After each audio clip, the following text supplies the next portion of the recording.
Well, hello there, humans, bees, earthlings, whoever you are, wherever you are, whatever you're doing, and whoever you're lucky enough to be doing it to. I'm Bushka on Blitz, and this is the Batchat 25T AP. Now, this is an odd thing because I've already done this review twice and redone the footage once because I wasn't happy with the review. I thought I could do better, and the second time around because, well, look, you see how it says shot selection there, and it says flank and front? Basically, I went through the entire review and I broke down every single shot I took, and I divided it up between flank shots, which is how you should be playing this tank, a light tank with no armor and super good mobility, and frontal shots, which is how I define the negatives of this tank, where you're actually taking shots where people are looking directly at you and trying to hit you, and that's like a frontal shot.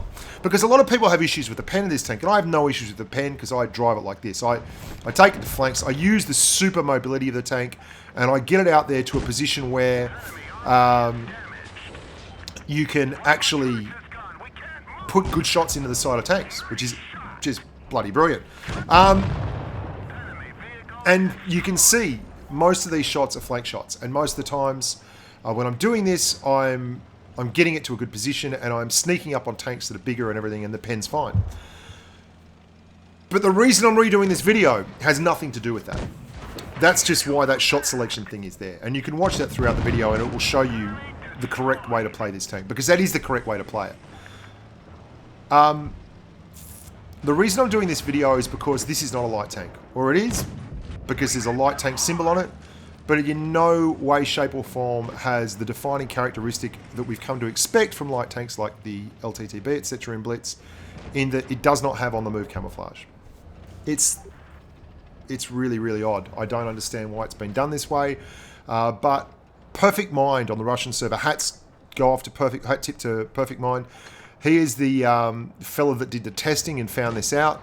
And then my good mate Snake Eyes, who's a Russian and follows Perfect Mind's YouTube channel, notified me, and then I went and talked to some contacts at Wargaming, and they confirmed that this is indeed not a bug, it is intended. That neither the Batchat 25T AP nor the Batchat 25T have light tank camouflage, which is gut-wrenching for me, because I think that's a huge mistake and a huge error, and it's going to stop me from driving the tanks.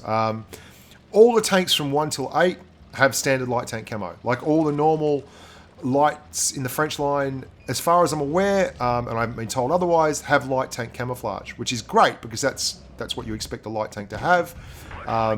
And I mean, I've never been told that's exactly what light tankers have. It's just something that I expected, but this doesn't, which is an odd thing because it's very, very mobile. But for instance, it's got 0.8. It's terrain resistant stats. It does 65 kilometers an hour, same as a Leopard prototype. It has 23.52. Sorry, it has 24.16 horsepower per ton. A Leopard prototype has 23.52. It has the ground resistance stats of 0.8 on hard ground, 1 on medium ground, and 1.4 on soft ground. That's exactly what the Leopard prototype has. It has 2,457 DPM. The Leopard prototype has 2,933. It has a 350 alpha gun, whereas this has a 310 alpha gun. So if you don't have light tank camo and you don't have light, and you've got super light tank armor, what have you got? Well, you've got burst damage. You have 310 alpha shots. And that's kind of okay at tier 9, and that's one of the reasons why I think this tank does just fine, is because at tier 10 that's inadequate if you don't have light tank camouflage. It's just inadequate. It's absolutely not good enough. And I know this because I was getting well under my standard average damage games for a tier tank. This was by far and away the lowest tier 10 average damage I had, was driving the Batchat. And I just thought that maybe that was because I was not driving it correctly, or because the clip reload was too long and I was getting exposed, and that's why I was getting hit. It wasn't. It was because it doesn't have light tank camo. So when I was relying on the camouflage to get me by and flanking and all that kind of thing and getting hit, it wasn't because I wasn't resetting camo correctly or doing anything like that. It was because it did not, in fact, have the on-the-move camouflage that I thought it had, which is really, really disappointing. And this tank still works. And I don't want to turn this into a bit of a bash session, but the Batchat, the tier 10, for all intents and purposes, is the same tank. And that sucks because it's got the same alpha strike, It's got 3 seconds between each shell and the clip, and that means over 6 seconds you end up doing 930 damage. Well, that's the same on both tanks.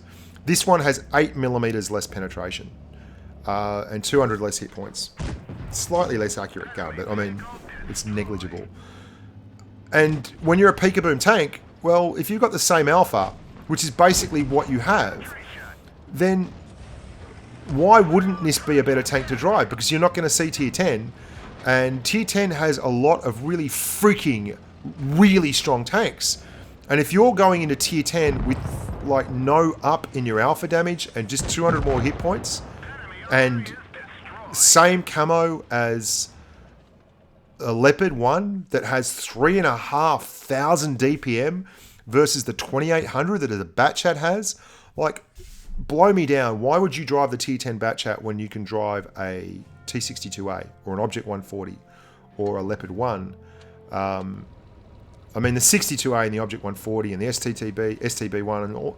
There's just so many other tanks that do the same job, but seem to do it better. And if it's for the autoloader, then just drive the tier 9 because you've got the same autoloader. I can't tell you how disappointed I am in this, but that's enough of me whining. I'm going to move on and talk about the stats of the tank. What it does well. Well, obviously you've seen me, and it's hard for me to fault the tank because I drove this tank, won nearly all my bloody games, and had 2,300 average damage in a tier 9 medium, a tier 9 light. And I did that because, you know what, I mean, I drove the Batchat first, and I was so kind of stunned at how poorly I did in it, and I thought it must have just been, you know, recency bias or having some issues, and then I drove it with Snake and I did really well. And I think I drove it a little bit more like I would a Leo, and that's exactly how I'm driving this thing, but it's like a Leo with burst. And all the shots I'm doing are flank shots because it's got crazy good mobility, regardless of whether or not it's a light tank or a medium tank. It does 65 kilometers an hour.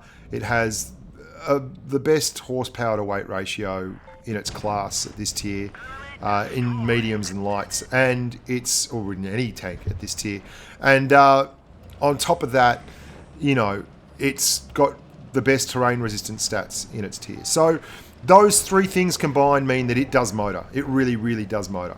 There's no doubt about it. It's flexible, and you can see me going all over creation here to get shots. Like you saw in the last game, I went to the flanks and got an IS-7 and an E100 and 183, and I'm still using brush and everything, but it doesn't play like a light tank now. And I guess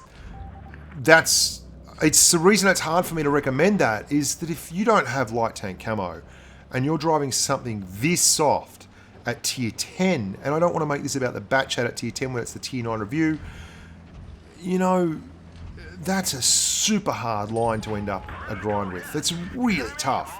And again, I mean, look at this. I've had 2 kills so far in the game. They're the only 2 kills for the team, and they've both been side shots.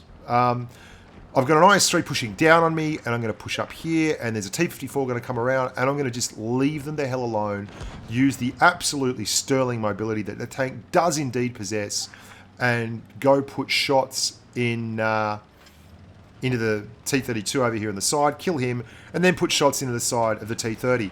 And you see a constant change to the way I'm thinking about the fight, is always looking for easy targets.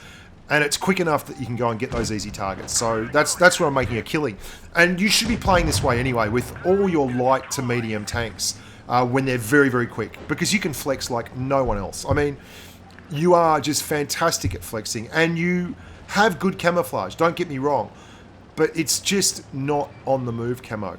The gun itself is pretty solid. You're looking at a gun that's 0.33 dispersion, and that's pretty bloody good, you know. 0.33 dispersion is very, very nice. Actually, you can get it to 0.319 if you run vents. I run the calibrated shells, and that's why I have it at 0.326. It's just under 0.33, which is pretty good. Pretty good numbers. And you can lower that as well if you want to use the refined gun at the top tier, but I wouldn't. The big important things to get with this one are the optics, Calibrated shells or vents, either is fine. Vertical stabilizer is very, very important. And I'd probably run supercharge as well, just to ensure that you're absolutely penning everything, because your aim time is outstanding. Your aim time is just above the Type 61, which has the best aim time of any medium at this tier at 1.72 base, and this has 1.76 base, which is very, very good indeed. So you're super quick, you've got a very, very nice gun, you've got excellent aim time, you've got fantastic terrain resistance, so you're very, very nimble. You've got about 73 degrees of traverse, which is an awful lot of traverse. There's no doubting that, and you've got good burst damage. What you really don't have is gun elevation, which is pretty odd, hey. But oscillating turrets don't have gun elevation. The T-54E1, for instance, the other oscillating turret at Tier 9 in the medium tanks, has a gun elevation of 13 degrees, and the Batchat has 13 degrees as well on its 100mm SA-47. And that's important because when tanks are above you, you can't hit them. And you would have seen, if you'd driven with me yesterday on the Batchat review, you would have seen that I had a horrible situation where I was fighting an Object 268 and I couldn't get the gun up to him. And it absolutely ruined me, and we lost the game because of it. Well, we lost any chance at winning the game because of it. And yet, you can see all the flank shots I'm getting in here, and all the wins I get, and all the damage I'm doing. And it's because I play the tank like I would any tank that has that whole one hit point ethos. And that works great when you realize it's not got any special camo bonus. Or that you are so careful with it because you had such a tough time running the tier 10 that it doesn't have that special camo bonus. So you get to do really, really good damage because you take care of the tank. And you use the peekaboo, the burst. And there's so many tanks that survive with bad DPM but outstanding alpha. Like, I'll give you a really, really odd example of this that people don't really think about, but it's a tank that has done very, very well over the years. And it's a tier 6 heavy. It's the KV-1S, okay?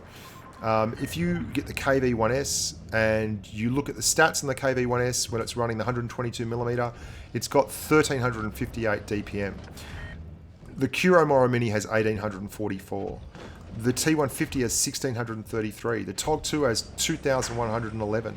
The Churchill 7 has 1881. Yet the KV-1S has forever been a very, very solid tank with that 400 alpha gun, because peekaboom isn't about sustained damage over time. It's about peeking out, dropping your numbers, and then pulling back in until you've got a full reload going.